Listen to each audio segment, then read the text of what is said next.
right, so a good place to start, obviously, asking the question, what is leadership? It's such a simple question. You know, it's one of the most searched questions on Google when it comes to leadership. It's searched sometimes hundreds of thousands of times a day, every day. It seems like such a simple question, yet it continues to beg the question, what is it? You know, and a lot of times when we look at leadership, it's easier sometimes to start with what it isn't. You know, I think it's important to understand that leadership definitely has nothing to do with your position or your seniority in a company. You know, a lot of times people talk about an organization's leadership and they're referring to the most senior executives at the top. But remember, leadership doesn't always happen when you reach a certain pay grade. It happens all throughout the organization. And in fact, most leadership happens at the middle and below. It also has nothing to do with titles. And just because you have that title doesn't automatically make you a leader. We learn that a lot in the Marine Corps. You know, position and title is only going to carry you so far, but it doesn't have anything to do with your titles. You know, the title does not make you a leader. It has nothing to do with your personal attributes either. You know, I talked about so many times in my early phases of leadership, I was so wrapped around the word or the thought of charisma, thinking it had to be my personal attributes. I had to be tall, a booming voice, a square jaw. It's not those. It's not this take charge, charismatic, larger-than-life figure that makes you a leader. Or like I said, it's all about learning how to be calm, confident, consistent, and courageous. That's going to help you develop your own natural charisma. It isn't management either. Leadership is not management. There's another lesson in here that talks about the difference between leadership and management, but just know that it isn't management. Sometimes we use it synonymously, but it's exactly different. They're not synonymous. You know, if you manage things, you manage processes. You know, you need to plan, measure, coordinate, you know, hire, fire. Those are manager things. They're managing things. Leaders lead people, right? You know, sometimes it's fun to look at some of the best quotes on leadership and what people think about them. And there's some well-known leadership gurus. Warren Bennis, leadership is the capacity to translate vision into reality. Napoleon said, a leader is a dealer in hope. Peter Drucker says, a leadership is lifting a person's vision to high heights, the raising of a person's performance to a higher standard, the building of a personality beyond its normal limitations. And then, of course, John Maxwell, leadership is influence, nothing more, nothing less. So again, it still begs the question, what is leadership? You know, it certainly encompasses far more than what most of us think. It certainly starts with leadership of yourself, leadership of others, leadership of leaders, business level leadership, enterprise level leadership, on and on and on. But if you had me in an elevator and I had 3 floors to give you my definition of leadership, it would simply be this. Leadership is the facilitation of a process of tapping into unlimited human potential and turning it into desired results. So in tapping into unlimited human potential and turning it into desired results, all through people. You see, we're all given and born with these God-given talents, right? But that isn't enough. You know, talent does not equal results. It doesn't. I'll say that again. Talent doesn't equal results. We put a huge emphasis on talent in this society. If talent equaled results, then all successful people would be talented. And they're not. If talent equaled results, then all unsuccessful people would be untalented, and that's not true either. We know this from our own personal observations, don't we? How many of you know wickedly talented people who just don't seem to get the results they deserve? On the flip side, how many people do you know, successful people that you know, seem to lack some talent? Again, they're everywhere, aren't they? Look, talent will help. You have to be good at something, right? If you were put on this earth to do something, if you wanted to be a pilot, you have to be a good pilot. If you want to be a good professional athlete, you have to be good at the sport. Talent is a given, but that's never enough on its own. Something else is needed to drive sustainable results.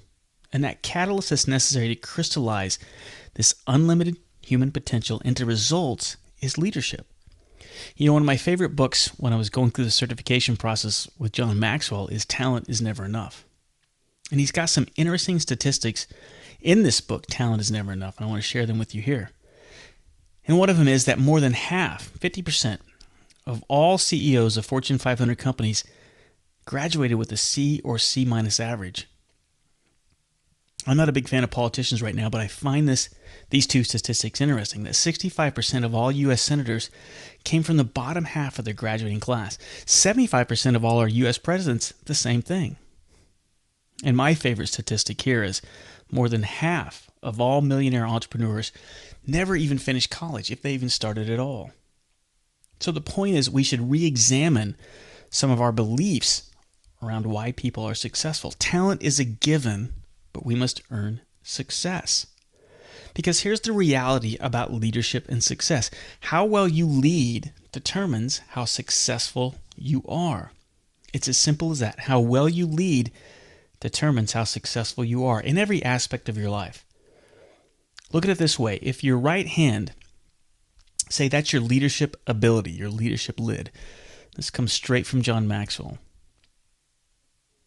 And that hand, your other hand, your left hand, say that represents, make it a fist, that represents your organization, your team, your family, whatever it is you're leading. Well, the results of that left hand will never rise above the right hand, the leadership lid. In other words, whatever your leadership skills and ability are at this particular moment, that literally is the lid of your leadership potential. You put it in the context this way: your ability to cast a vision, to build a team, to get the right people on the bus, to get the wrong people off the bus, get the right people in the right seats on the bus, to get the bus going in the right direction. All of that is going to be capped by your leadership ability. It cannot rise higher than your leadership ability. We see examples of this all the time. Everywhere, how one's leadership ability limits the potential of the organization they're trying to lead, or whatever they're trying to lead. I mean, this problem of neglect of leadership is everywhere. Look how most people get assigned leadership positions. I'm sure you've seen this in your own experience. People usually are not selected because of their leadership ability. It sounds crazy, right? But it's true. Most people are chosen for their leadership position because they were successful in some certain technical ability in their previous position. So, for example, the best accountant becomes a team leader of the accounting team. And that seems to make perfect sense. I mean, on the surface, why wouldn't we? I mean, Billy the bean counter counts beans better than anybody else. We want everybody else to count beans like Billy. So Billy's paid his dues. He counts beans well. Let's make him the leader of all the bean counters. Makes perfect sense. Until you realize that the skill set to be the best accountant is completely different and totally different than being the accounting team leader. Two completely different skill sets. Then it's easy to see what happens, right? You lose a great technician, a great accountant, and you gain a bad leader. Everyone starts scratching their heads. They're going, what happened? The company's confused. The team is upset. And Billy's upset. Wondering, how did this rising star fizzle out? It's because Billy's leadership lid was low. His abilities were low at the time. The team could be the most talented group of people, but those achievements will never rise above the leadership lid of the leader. So say you're an average leader. Say you're a 5. Your leadership lid is a 5. Your business, your organization, your team, your family is going to be a 4 or 3. At best, it will be a 5, but more realistically, it'll be a 4 or 3. The potential is there to go higher, but the leadership ability caps the potential. But please don't misunderstand me when I say that the potential is capped. I don't believe potential is limited. I subscribe to Maslow's theory that we all have unlimited potential. At least all the potential that we could ever use or need. But our leadership lid caps this unlimited potential. Therefore, we need to focus on raising the lid to let more potential flow through. It's kind of like 2 table lamps plugged into the same unlimited power source. They're both plugged into the same potential. They are plugged into more potential than they'll ever need. And one lamp is going to be brighter than the other one. It's not because there's, the potential is different. No, they're tapped into the same potential. The reason why one becomes brighter than the other is because one allows more potential to flow through. The brighter bulb, the 60-watt bulb, allows more of that unlimited potential to flow through than the 40-watt bulb, therefore producing brighter results. Your leadership lid works exactly the same way. So how do you raise your lid? That's the secret, right? That's what it is about leadership. It certainly begins with intentionality.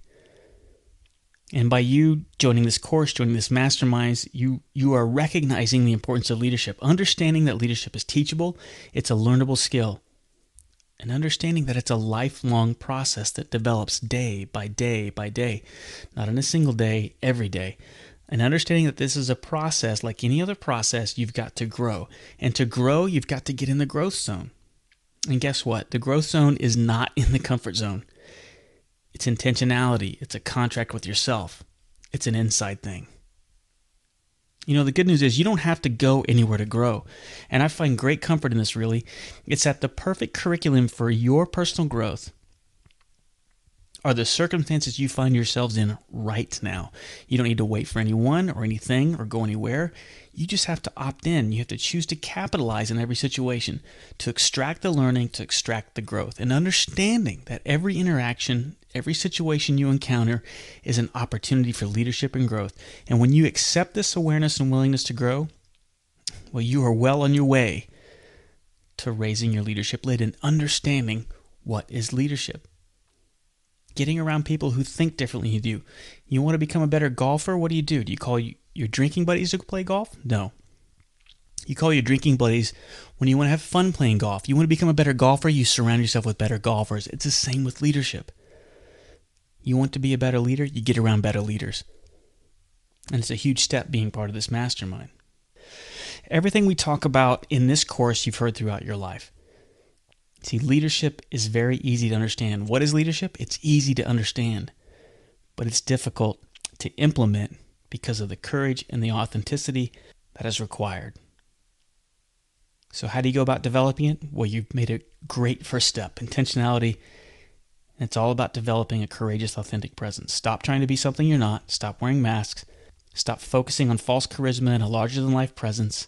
Stop focusing on position and title, and instead start dedicating your life, pursuing a path on what it takes to be calm, to be consistent, to be confident, to be courageous in every aspect of your life. 365, 24/7.